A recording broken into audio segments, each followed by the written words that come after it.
कदाचित आपको यह स्मरण करने की आवश्यकता है, मैं देवराज यहाँ आने पर विवश क्यों हुआ? महादेव पुत्र के आदेश की मर्यादा रखने के लिए ना, अन्यथा मैं भी इस अघोरी के समान विश्राम कर रहा होता, किंतु यहाँ मार्ग में बाधा बनकर नहीं, अपने भवन में। इंद्रदेव, महादेव का अपमान उचित नहीं। स्मरण तो आपको रखना चाहिए। विपत्ति जब आती है मती मारी जाती है। जब देखो कैलाश का ही कोई कार्य करने पर विवश रहता हूं मैं।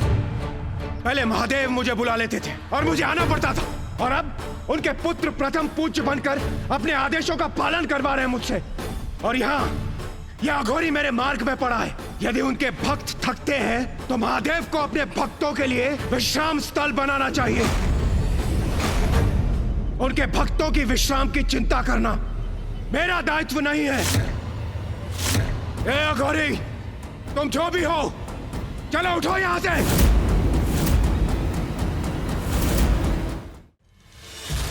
इंद्रदेव का तो जैसे स्वयं पर कोई नियंत्रण ही नहीं है। ए अघोरी, अंतिम चेतावनी दे रहा हूं मैं तुम्हें, हट जाओ मेरे मार्ग से, अन्यथा। इंद्रदेव रुक जाइए और कुछ मत कहिए। क्रोध में हैं आप, और क्रोध में कहे वचन सदा अनिष्ट करते हैं। देवगुरु, मुझे रोकने के स्थान पर आप स्वयं अपने पैर से ठोकर मारकर इस दुष्ट को मेरे मार्ग से क्यों नहीं हटाते? इंद्रदेव, ये कैलाश का मार्ग है और यहाँ कुछ भी अकारण नहीं होता।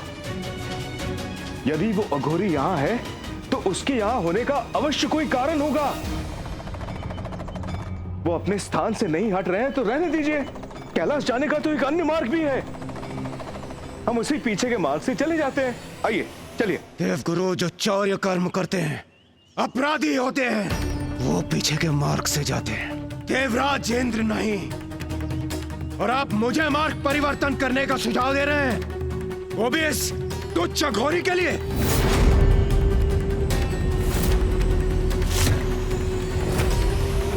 ये आप क्या कह रहे हैं देवराज इंद्र?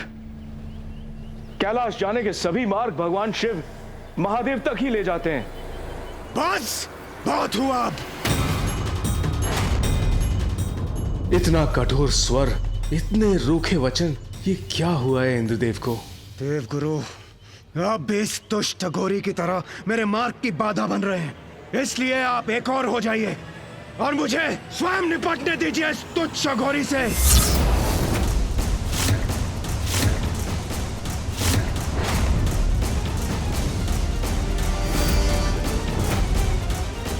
आप क्या करने जा रहे हैं देवराज? देवराज हूं मैं, और मुझे मेरे आदेशों का पालन करवाना आता है।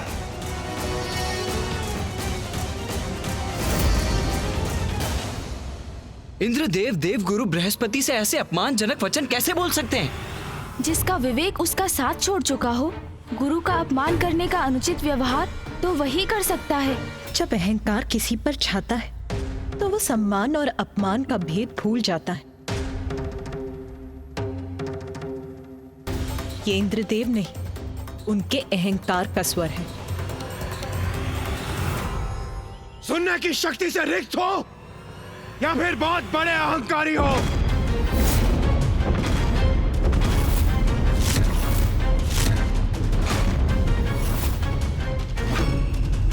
मुझे तो तुम बहुत बड़े मूर्ख प्रतीत होते हो। मेरे पैर की एक ठोकर खाओगे तो सुनने की शक्ति पुनः वापस आ जाएगी। तुम्हारा अहंकार चूर चूर हो जाएगा और बुद्धि भी वापस आ जाएगी।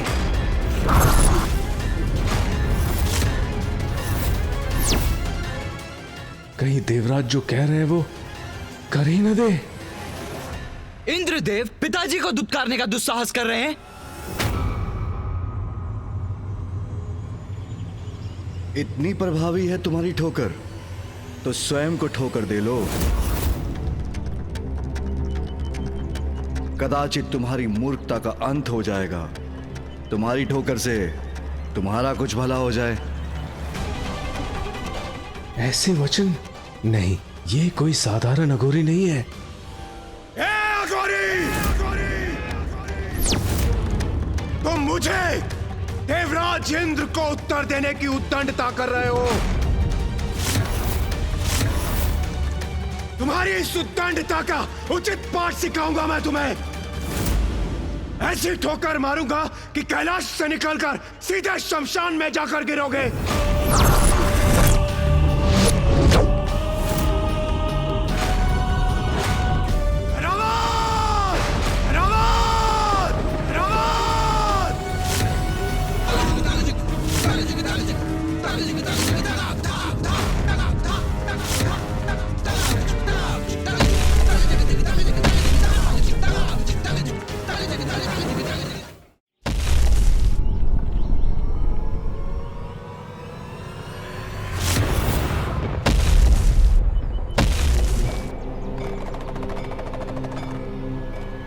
देवराज, आप ये क्या करने जा रहे हैं? मैं क्या करने वाला हूं वो अभी आपको ज्ञात हो जाएगा देवगुरु। एक बार मेरे एरावत को आ जाने दीजिए।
ये इंद्रदेव को क्या हुआ नाथ?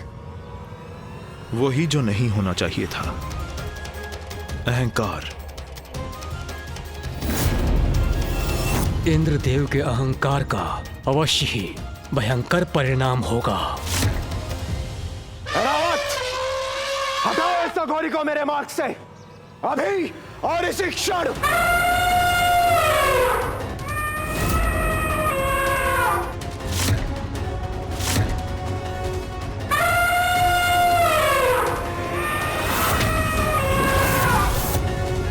तो इसलिए ऐरावत का आवाहन किया था इंद्रदेव ने। इस परीक्षा में तो असफल होते ही प्रतीत हो रहे हैं इंद्रदेव। ऐरावत, कुचलो या ठोकर मारो, किंतु हटाओ इस अघोरी को मेरे मार्ग से। यह मेरा आदेश है।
बड़े पद के साथ उत्तरदायित्व भी आते हैं। पद अभिमान उसकी गरिमा को धूमिल करते हैं।